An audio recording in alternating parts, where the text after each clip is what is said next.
We made history. And I'm so proud to be standing here today as the mayor-elect of the greatest city in the world. Over 2 million New Yorkers cast their ballots.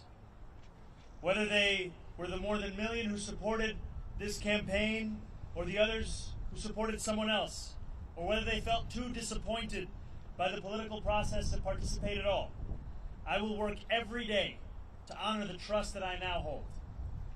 The poetry of campaigning may have come to a close last night at 9, but the beautiful prose of governing has only just begun. The hard work of improving New Yorkers' lives starts now.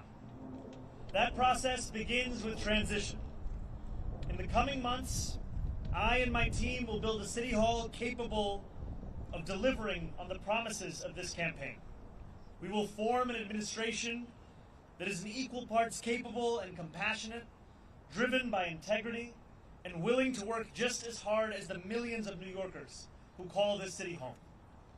And central to that effort is a transition team that is defined by the excellence New Yorkers will soon come to expect from government. Our team will be directed by Ilana Leopold, whose roots in this city extend back to her grandmother running the trams on Roosevelt Island. She has extensive experience in city government and has been a key part of our campaign to become the next mayor of this city. And it will be led by our formidable co-chairs, former Federal Trade Commissioner Chair Lena Khan, former First Deputy Mayor Maria Torres Springer, United Way President and CEO Grace Bonilla, and former Deputy Mayor for Health and Human Services Melanie Hartzog. Over the coming days, we'll start announcing the leaders who will implement our agenda. People like deputy mayors, who oversee entire areas of government, and the commissioners, who carry out the critical work of city agencies. Some of these people will have familiar names, others will not. What will unite them will be a commitment to solving old problems with new solutions. We will cast a wide net. We will speak to the organizers on the front lines of the fight to improve our city, government veterans with proven track records, policy experts from around the country and the world, and working people who know better than anyone what their neighborhoods need. Throughout this campaign, I have worked hard to be accessible and transparent with New Yorkers. That same spirit will animate this transition and the city hall we build, because New Yorkers deserve a government that they can trust. And on January 1st, when our city celebrates the inauguration of a new administration, let us also celebrate a new era for our city, one that we all feel invested in and whose success we all work to achieve. Now, it is my pleasure to invite Ilana Leopold to deliver a few words. Thank you. Thank you. Good morning. My name is Zohran Leopold, and I'm very honored to serve as the Executive Director of Mayor-elect Mamdani's leadership team. I want to thank Zohran for his faith in me, both on the campaign trail and in this next exciting chapter of this movement. As a third-generation New Yorker raised in Mitchell-Lama housing and educated at CUNY, I bring to this work a deep appreciation for the city's promise and a commitment to expanding it for others. I love the city deeply, and I'm so grateful for the opportunity to help shape its future. I'm also expecting a child soon, and so I want the future that she inherits to be one of possibility and opportunity. And I want my new family, like so many others, to be able to rely on the universal child care that Zohran campaigned on. I know from firsthand experience that no one will fight harder for New Yorkers than Zohran. He has the vision and ambition necessary to drive down the cost of living so that families like mine can afford to live in the city we've built.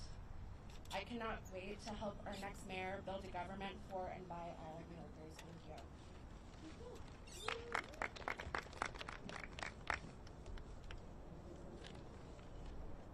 Good morning. My name is Grace Bonilla, and I am excited to be with all of you today. I want to congratulate Mayor-elect Mamdani on his historic victory and a campaign that captured the imagination of so many and centered the needs of working New Yorkers as a North Star. I'm honored to be part of the transition team and eager to work with you to build an administration that will work tirelessly to ensure working New Yorkers can finally afford to live and raise their families in the city that they love. As a native of Queens and a daughter of Ecuadorian immigrants who has dedicated my career to fighting for vulnerable New Yorkers, this appointment means a lot to me, particularly at a time when our immigrant communities and the people I serve are under attack. As we stand here today, 1.8 million New York City residents are without benefits to feed themselves and their families because of the inactions from the federal government. I am confident that Mayor-elect will always stand by New Yorkers and fight against any federal encroachment and that target the programs our neighbors need to survive. I look forward to helping him to build a working to build an effective government that keeps every New Yorker safe, healthy, housed, and built on the promise of our city and the brilliance of our people. Ahora en español. Ante todo, quiero felicitar al alcalde electo Mamdani por su victoria histórica y por una campaña que cautivó a tantos y que le dio prioridad a las necesidades de los neoyorquinos luchando por sobrevivir en esta ciudad. Estoy muy orgullosa de formar parte de su equipo de transición y estoy lista para trabajar con usted para construir una administración que se esfuerza incansablemente para garantizar que todos los neoyorquinos puedan finalmente vivir y criar a sus familias en esta ciudad que tanto amamos. En este preciso momento, 1.8 millones de residentes de la ciudad de Nueva York carecen de beneficios para alimentar a sus familias y a sí mismos, debido a la inacción del gobierno federal. Confío que en el alcalde electo siempre defenderá a los neoyorquinos y luchará contra cualquier acción federal que afecte negativamente a los programas que nuestros vecinos necesitan para sobrevivir. Espero poder ayudar a construir un gobierno eficaz que garantice la seguridad, la salud y la vivienda de todos los neoyorquinos y que aproveche el potencial de nuestra ciudad y el talento de nuestra gente. Muchas gracias.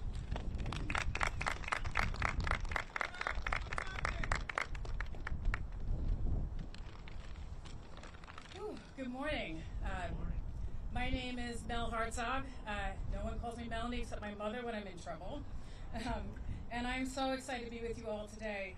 I first want to start off by congratulating our Mayor-elect Mamdani on an impressive and amazing campaign and victory last night.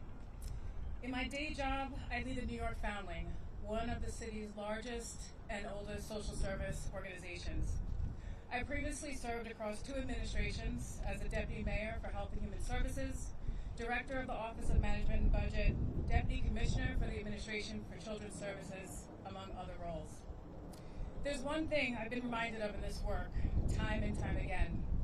It all comes down to economics. Paying your rent, putting food on the table, taking care of your kids. That's what New Yorkers care deep down about, and that's what the mayor-elect has so successfully tapped into. It's my honor to join the mayor-elect and this incredible group of women who epitomize public service to make sure that we bring the very best, brightest, and most principled people to deliver for our fellow New Yorkers on this moment of promise. Thank you so much. Good morning, everybody. It's great to see you all. I want to start off by just congratulating our Mayor-elect Mamdani on an incredible victory and a just remarkable campaign this last year. I think what we saw last night was New Yorkers not just electing a new mayor, but clearly rejecting a politics where outsized corporate power and money too often end up dictating our politics, and a clear mandate for change where New Yorkers can get ahead and where all workers and small businesses can thrive, not just get by. I think what we saw through the campaign was an operation that showed extraordinary discipline, rigor, talent, and I know that Zohran has the vision and courage to make sure that we can actually deliver. It's such an honor to get to be part of his transition team, and I'm so excited to work with the co-chairs to make sure that we're building an administration that can hit the ground running on day one and deliver for all New Yorkers. Thank you so much. Good morning, everyone. My name is Maria Torres Springer, and first and foremost, I want to congratulate the mayor-elect on his extraordinary victory last night and on building a campaign for and by the people. I'm so thrilled to join his transition team of extraordinary women, by the way, and help ensure that his administration is ready to govern boldly and effectively on day one. As the daughter of immigrants who believed in the promise of this country, and as a proud New Yorker who loves and believes deeply in this city, I have so admired the way the mayor-elect ran a campaign that reminded us that home is both our greatest challenge and the greatest hope for our future. I remain deeply proud of the work that I did across 3 mayoral administrations to make our city more affordable and more just. This has been my life's work. And I'm eager to bring that experience, all of the lessons learned, what worked, what didn't, to help the mayor-elect achieve early, tangible wins for New Yorkers. Despite the headwinds we face as a city and as a country, the mayor-elect has truly rekindled something very powerful: our shared faith in New York's capacity to do big things and to dream boldly. Importantly, he and I share an undimmed belief in government's capacity to deliver for working people, an undimmed belief in public servants' capacity to not just meet, not even just exceed, but defy expectations. So thank you, Mayor-elect, for this opportunity. I look forward to helping you build an administration that gets to work joyfully and urgently to lower costs, build homes, expand childcare, and ensure that every New Yorker can build a life of dignity in this city that we all love. Thank you. Everyone, we'll take your questions, and the co-chairs are available to answer questions as well. We'll start with you, Marcia.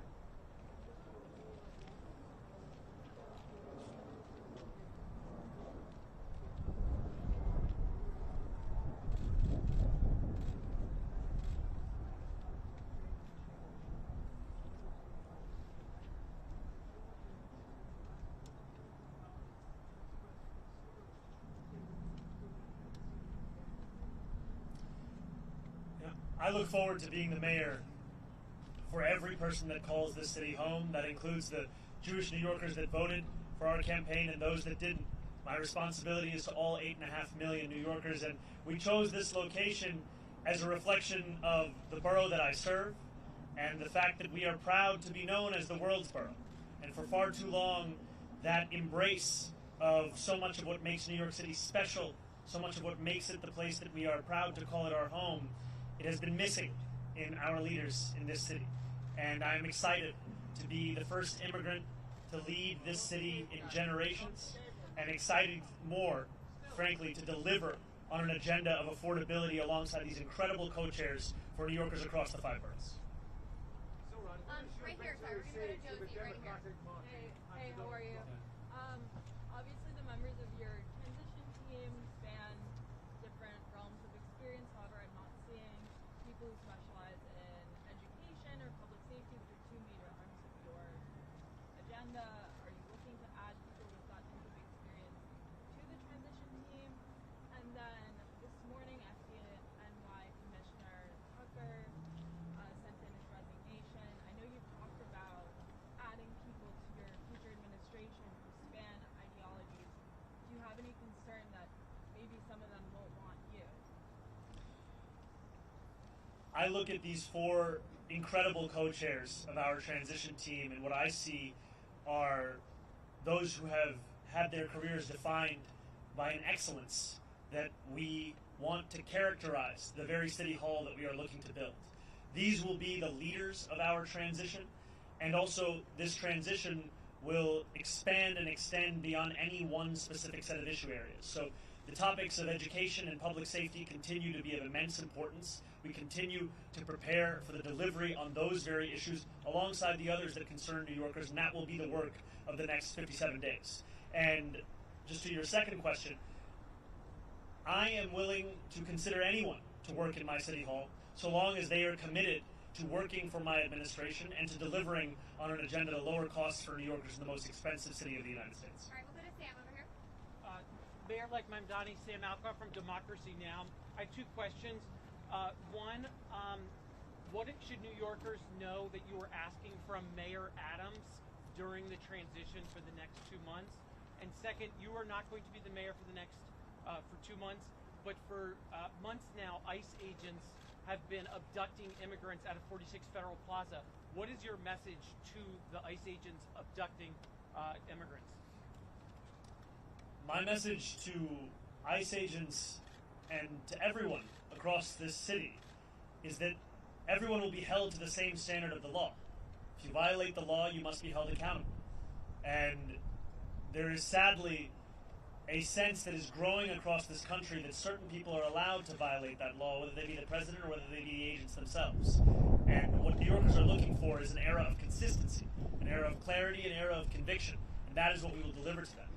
And I am looking forward to having conversations with Mayor Adams and his administration about the work of the transition to ensure that the handover is a seamless one and that it is one that benefits the shared work we all have to deliver for the people who call the city home.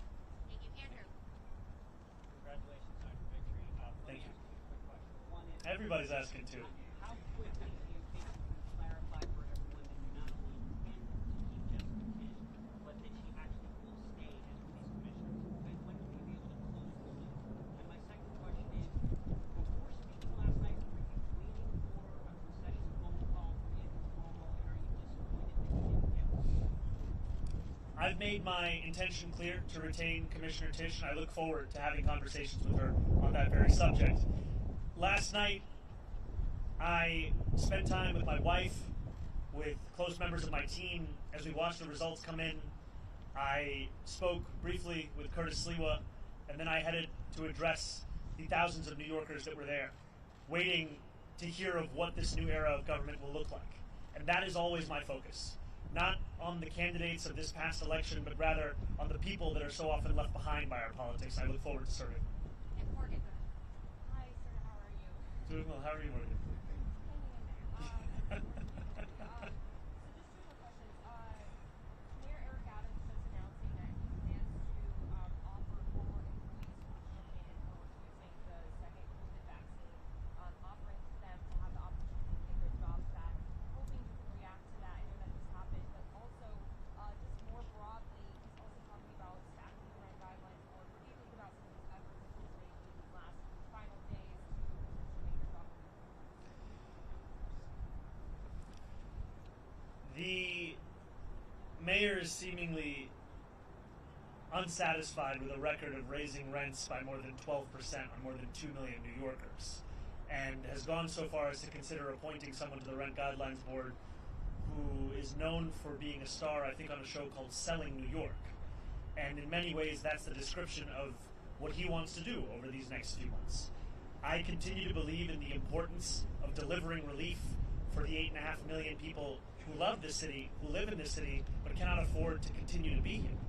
And last night I spoke of Wesley, an 1199 organizer that I met outside of Elmhurst Hospital less than a week ago. And as I asked him how long it took him to get to work, he told me 2 hours. I asked him, where were you coming from? He told me Pennsylvania. That, for many New Yorkers, is now the reality, where they have to live elsewhere because they can't afford to live in the place that they love.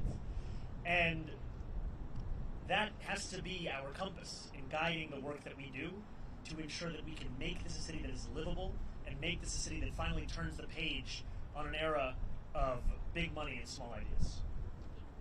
Yeah, how about Holly right here? The Democratic Socialists of America have been a huge supporter for you, a huge part of your campaign. Will they have a role in your transition? I am looking forward to having every member of my coalition being a part of our transition. The transition will be guided by the work that we need to do, and the coalition that brought me to this point has done an immense amount of work and has also been leading in the fight for dignity for working class New Yorkers.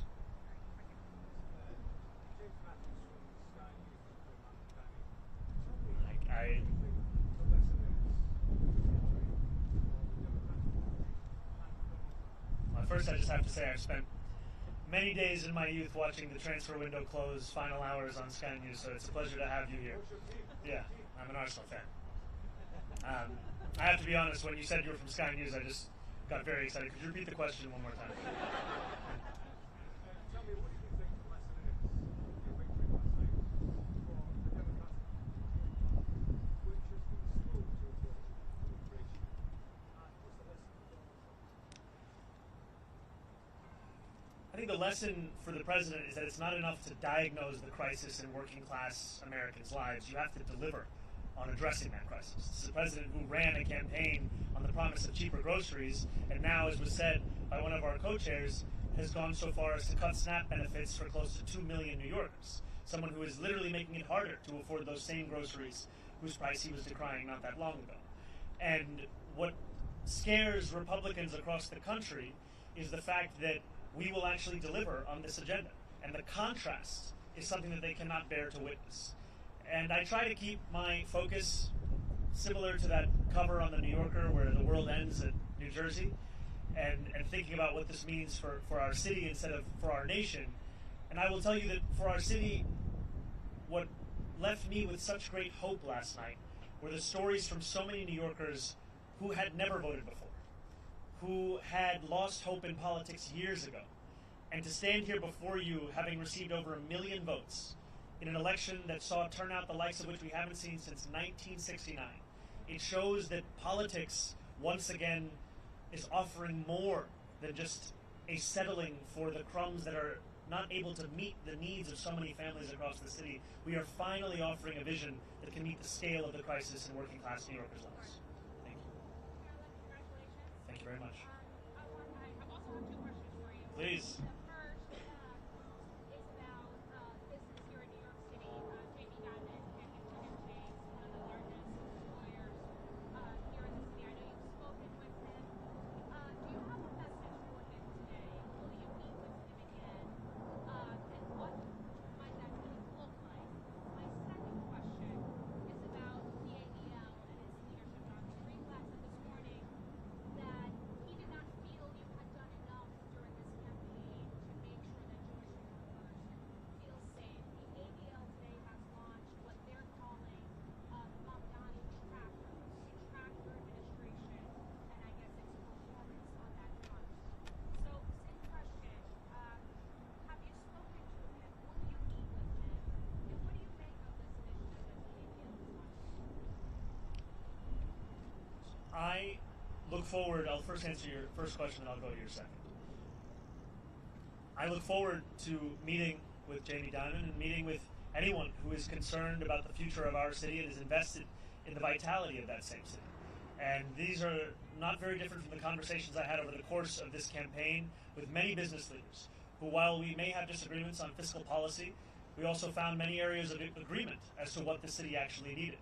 And I think it is critically important that we start to embody a style of leadership that does not demand agreement across every single issue in order to even have a conversation.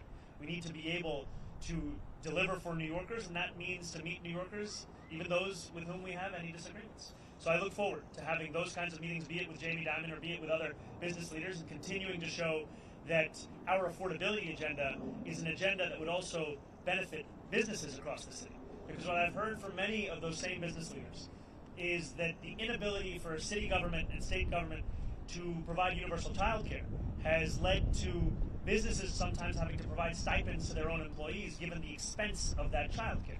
Makes sense because child care in this city costs an average of $22,500 a year, which is a burden that many families cannot bear. And I also look forward to streamlining the regulations within city government. I am someone who believes deeply in the public sector, believes deeply in public regulation, and I also believe if I cannot give you an answer as to why a regulation exists, then it likely doesn't have a good reason to exist any longer. And that extends to when a restaurant owner told me of the $25 a year he has to pay the city for the right to sell a frozen dessert. And it also extends to the way in which we fine and fee small businesses across the city, which is why we've committed to cutting that in half. And I have not spoken to Jonathan Greenblatt. I take the issue of anti-Semitism incredibly seriously. And last night in my speech, I spoke about how my city hall will stand steadfast with Jewish New Yorkers in fighting the scourge of anti-Semitism across the city and making that clear in the actions that we deliver on from January 1st. And I look forward to working with Jewish leaders across this city, whether they be elected officials, whether they be rabbis, whether they be community leaders, to deliver on the promise of not just protecting Jewish New Yorkers, but celebrating and cherishing them in this same city. Yeah, go ahead. Tracker administration. I think that anyone is free to catalog the actions of our administration. I have some doubts in Jonathan's ability to do so honestly, given that he previously said I had not visited any synagogues, only to have to correct himself. Hi, Mayor-elect. Obviously, I have two questions as well. Yes, I hope you'll find it's a 2-for-1 day. Oh, yeah, a little more interesting. So, on President Trump and on delivering real, tangible results, as you alluded to last night with your new era, as Maria Torres-Springer just said, how do you balance, or have you given thought to balancing combating President Trump and not getting lost in that fight where you are not delivering the campaign promises? And second, I'm just curious, kind of in the quiet hours of last night, you got off stage, you went home, maybe you were sitting by yourself, maybe it was just you and your wife. I'm wondering what those sort of thoughts in your head were in those quiet moments after this sort of enormous accomplishment and the weight of what's about to come your way. It's very funny. Everyone is asking two very different questions. I'm trying to strike the right tone between all of them. New Yorkers are facing twin crises in this moment: an authoritarian administration and an affordability crisis. And it'll be my job to deliver on both. It'll be my job to stand up for the city and also to ensure that we do not look at Washington, D.C. as if it is the reason for all of the problems right here in New York City. Many of the issues we are speaking about, they predate President Trump. They are issues that for too long we have turned a blind eye to, or we have sought to rationalize or normalize. And what I'm so excited by in looking at these incredible women who will be leading our transition is a track record of being able to handle multiple crises at the same time. Crises which so often for others might be the only focus. For so many of the people on this stage, they were one of many. And these are the crises of cost, these are the crises of conviction, these are the crises that have come to describe much of our politics. And I find immense confidence in the fact that we are already building a team that has shown its ability to deliver and that will continue to show that over the next 57 days and beyond. I cannot tell you that I had many quiet moments between last night and this morning, but some things that I have been left with, whether it was in sitting with my wife or with close members of my team without whom none of this would have been possible, is the sense of hope that New Yorkers have. When I left the venue yesterday evening, there were hundreds of New Yorkers waiting outside. And so many of them were young New Yorkers. So many of them, it may have been their first vote they were ever eligible to cast. And in their eyes and in their shouts and in their screams, I heard the potential for what our politics could be. And it's a potential for New Yorkers to not only be able to see themselves in those that lead them, but more importantly to see their struggles. And just before this, I heard from an immigrant rights advocate who said that the moment that made her whole in the speech that I shared was when I spoke about this city as being one that was built by immigrants, that was powered by immigrants, and now that will be led by an immigrant. I think for too long, many New Yorkers have been told that there are only places in the shadows. And it is incredibly exciting to stand here alongside these leaders to embrace the light that the future will hold for all of us in this city. For your division, congratulations. Thank you very much. Gracias. One of the things that we're seeing is that many Hispanics went to you in the last few weeks after leaving Governor Cuomo with the hope that you would actually advocate for them with President Trump. Do you see that happening anytime soon? Will you actually be owning the fact that you want to actually do dialogue with him as the White House reach out to you at all to congratulate you? And if not, are you even considering calling President Trump when The White House hasn't reached out to congratulate me. I continue to be interested in having a conversation with President Trump on the ways in which we can work together to serve New Yorkers, whether that be delivering on his campaign promises around cost of living, or the many issues that New Yorkers have been sharing with me about the drastic impacts that the legislation that President Trump has ushered through Washington will mean for them and their lives. Too often we understand these impacts solely at an individual level, but if we just speak a little bit more about SNAP benefits, these are not just affecting the close to 2 million New Yorkers who are on SNAP, these also affect the grocery stores across our city. There were a number of mom and pop owned grocery stores that spoke to me about the fact that in the Bronx, SNAP revenues make up more than a quarter of all of their revenue. And this has the impact of decimating their ability to keep their doors open. And so I look forward to having those conversations and to making clear that if there is ever anything to be spoken about that could benefit the people of the city, I am ready and willing to speak to anyone about it. But if it is a conversation to come at the expense of those people, then I will fight that idea tooth and nail, because my job is to serve this city.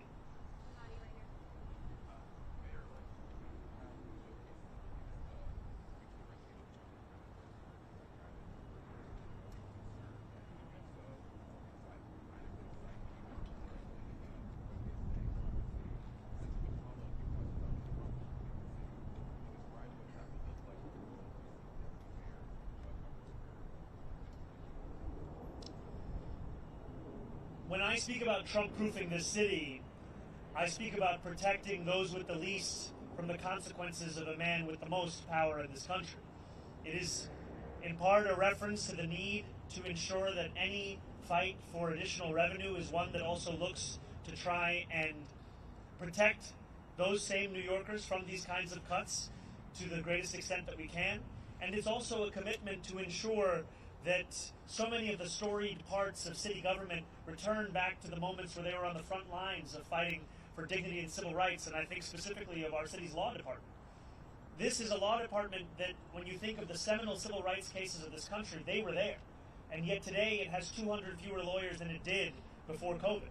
This is an example of a lack of interest from an administration in ensuring that we are investing in the tools that have been proven to protect those same New Yorkers. And I will not mince my words when it comes to President Trump. I will continue to describe his actions as they are, and I will also always do so while leaving a door open to have that conversation, because it cannot be understood as if it is an argument between two individuals. I am looking to lead this entire city, and everything that I do must be to the benefit of this city, and I look forward to delivering for that same city. Yeah, hi. Hey, how's it going on? After your win last night, a lot of critics went to our comment section in the social media news where we run, saying, talk to the Mamdani supporters in 6 months, see how they feel. Talk to them in a year, see how bad it's going to get. Do you have any comments on how those folks are reacting and how you're going to prove it? Well, first I'd say we've come a long way since that conversation in Astoria Park, and it's lovely to see you here. You know, I think that there were many who said similar things when we launched our campaign on October 23rd. Talk to the campaign in 6 months, talk to the campaign in a year, see where they are. And what we've shown is that the hunger, the dedication, the commitment to excellence and delivering in the ways in which we have been told are impossible, this is what will typify our efforts. It has thus far. This is what will describe them moving forward. And the passion, as Maria had said, of an undimmed potential for government to meet the needs of working people across this city, that is something that we fully intend to deliver on. These were not words that were shared as a means by which to inspire people for the purpose of an election. These were commitments that were made that we intend to deliver on to ensure that New Yorkers can live in the city they call home.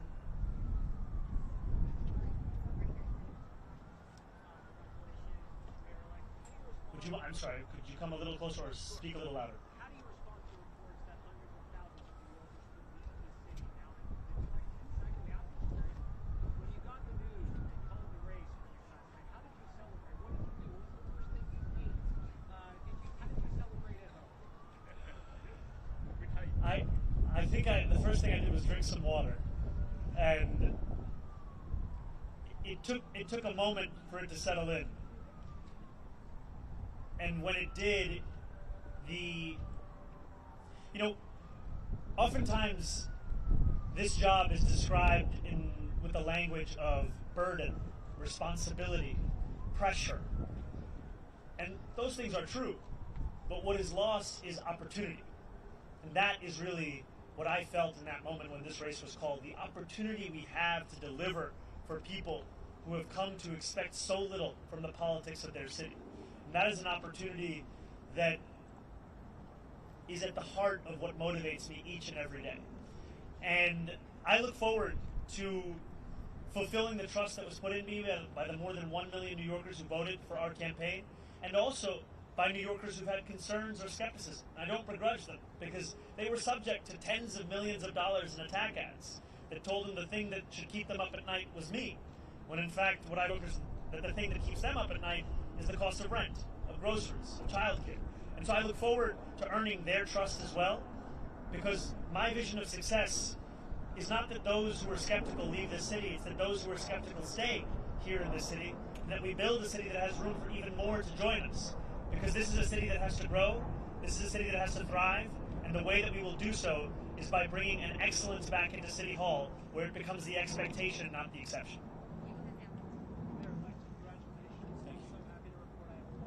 Oh, incredible.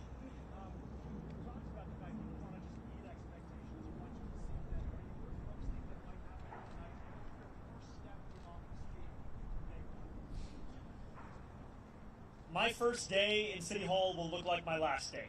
It will be focused on the cost of living crisis. It will be focused on delivering for the New Yorkers who have been priced out of this city. 1 in 4 New Yorkers currently living in poverty across the 5 boroughs. And what excites me so much about being on the stage alongside these incredible leaders is that this is not a job that can be done alone. This is not a job that can be done by one person with one vision. It is a job that must be done by a team that is united in purpose in fulfilling the agenda that we ran on, an agenda of affordability. And for too long, we have heard from politicians who have told us what they can't do, and in reality what they mean to say is what they won't do.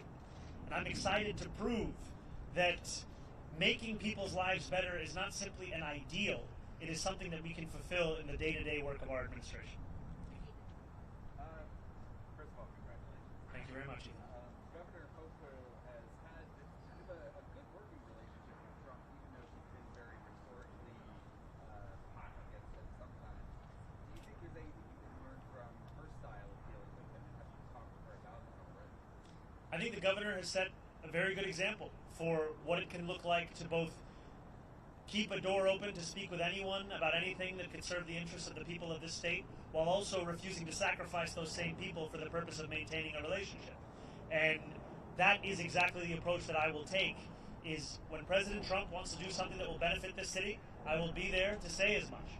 But if he is looking to persecute or prosecute or punish the people of this city by virtue of who they are or where they live or where they came from, then I will fight him on that. I think too often we have had a style of leadership that seeks to put oneself before the people that you're looking to serve, and my City Hall will do the opposite. Marilyn, congratulations. Also, just one question. Thank you.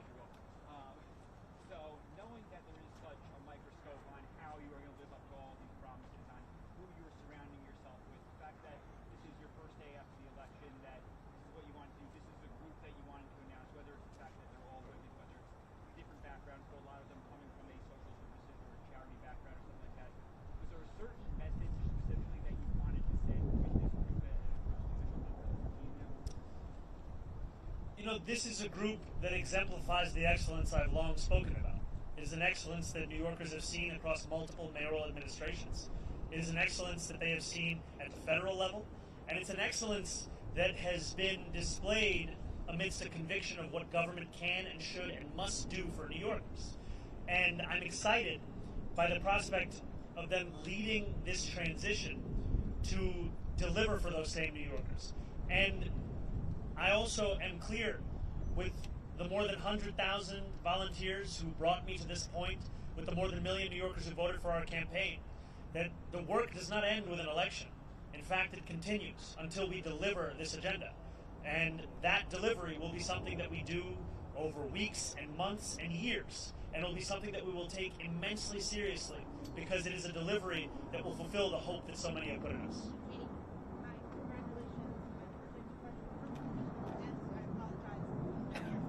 Could we do the first one? I'll answer, then we go to the second one? Perfect. So I know on the website you're fundraising for people who aren't familiar with fundraising. What does the money go for? Well, thank you for the question. It's transition2025.com. And, you know, there were a few months ago where I told supporters across the city to stop donating. And today I am asking them to start once again. And I am asking them to do so because of the fact that a transition that can meet the moment of preparing for January 1st is one that will require staff, it will require research, it will require infrastructure. And those are things that we will have to provide. And I'm excited for the fact that it will be funded by the very people who brought us to this point, the working people who have been left behind by the politics of the city. Second question, I know you were a little vague on point in your one. Will you move out of Queens where you are right now and move into onto the Upper East Side or Riverside, Mansion, Grayson, and if so, when, and if not, why not? I did get a text from my super late this night. Look, I have been told time and time again, and I've embraced it, to not measure the drapes. And here I am the day after being asked to use a ruler.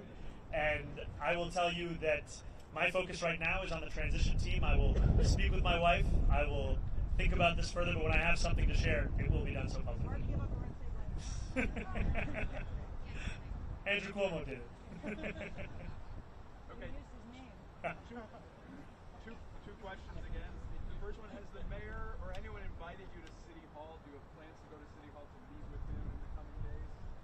The mayor has not invited me as yet to go to City Hall, but I look forward to having those conversations about the transition. Okay. And for the last 4 years, we've heard a lot about Brooklyn.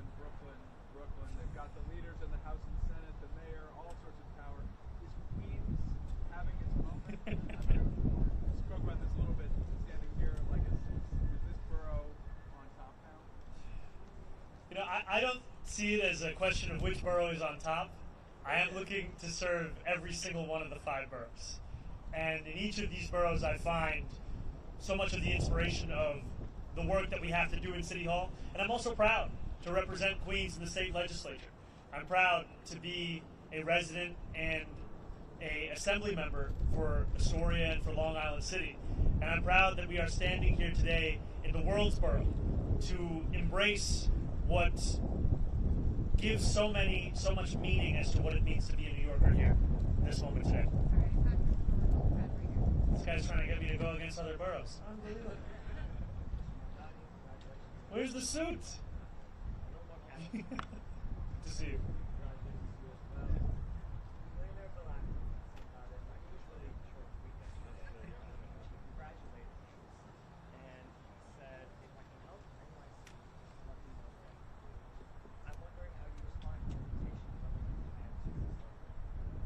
Well, I appreciated Bill Ackman's tweet and the sentiment of it, and I will continue to have conversations with anyone who is committed to the welfare of this city, the vitality of this city, and those are the conversations I will have over the next 57 days and beyond.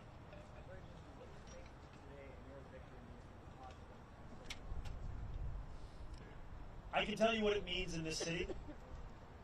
It means that the idea of a politics built around the delivery of dignity to each and every person who calls the city home, that politics is alive and well. And for too long, we have spent our time debating who deserves that dignity, as opposed to delivering it to each and every person who calls the city home. What specifically do you want to continue from the American administration for progress or initiatives to get involved in the speaker race? Can you I didn't hear the second one. You know, even amidst my many critiques that I have of the Adams administration, we have to have a sober analysis of the work that is done in any single administration. And I think that City of Yes is something that is a significant and good step forward. I think that trash containerization is another example of something that we should continue to pursue. And these are examples to me of some of the issues which have been long recognized by New Yorkers as ones that need to be contended with by government and ones that have simply been ignored. And I look forward to continuing on those issues and then correcting the course in many other areas of city government. And I look forward to working with the council and with the next speaker on delivering on an agenda of affordability for each and every person that calls the city home. Thank you guys so much. Thank you all.